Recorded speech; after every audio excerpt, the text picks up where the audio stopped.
আগামী বছর 19 মার্চ ধুরন্ধর 2 এবং টক্সিকের মধ্যে সংঘর্ষ আলোচনার কেন্দ্রবিন্দুতে পরিণত হয়েছে। বাণিজ্য বিশেষজ্ঞ এবং ইন্ডাস্ট্রির লোকজন নিবিড়ভাবে পর্যবেক্ষণ করছেন। থিয়েটার মালিকরা ইতিমধ্যেই চিন্তিত, কারণ দুইটি সিনেমার মধ্যে শো কীভাবে ভাগ করা হবে। রণবীর সিংয়ের সিনেমাটি প্রথম ঘোষণার পর থেকে তীব্র আলোচনার জন্ম দিয়েছে এবং নির্মাতারা স্থগিতের গুজব উড়িয়ে দিয়েছেন। জিও স্টুডিও সম্প্রতি মুক্তির তারিখ নিশ্চিত করে একটি পোস্টার শেয়ার করেছে, যা সিকুয়েলকে ঘিরে আত্মবিশ্বাসকে আরও জোরদার করেছে।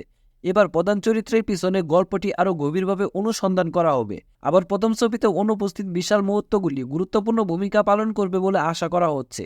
একাধিক ভাষায় মুক্তি ধুরন্ধর 2কে তার আগের পর্বের রেকর্ড ছাড়িয়ে যেতে সাহায্য করতে পারে। 19 মার্চ তারিখটি গুডি পাডুয়া এবং উগাদির সাথে মিলে যায়। এরপরে তৃতীয় দিনে ঈদ। 4 দিনের সপ্তাহে বক্স অফিসে শক্তিশালী ইনকামের সংখ্যা আসতে পারে। আবার কেউ কেউ এর সম্ভাবনাকে পুষ্পা 2 এর সাথে তুলনা করছে।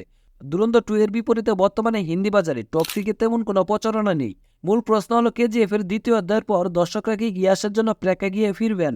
ধুরন্ধর 2 মুক্তির আগে উত্তেজনায় প্রাধান্য বিস্তার করায় কিন্তু এটি আরও চ্যালেঞ্জিং হয়ে উঠবে।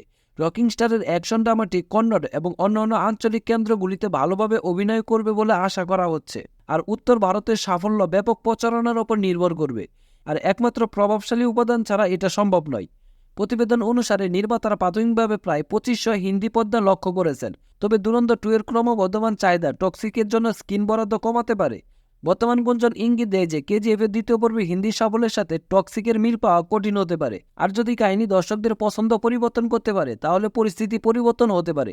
আপনি এই দুইটি সিনেমা থেকে কোনটা এগিয়ে রাখবেন? কমেন্ট করে অবশ্যই জানিয়ে দিবেন, ধুরন্ধর নাকি টক্সিক।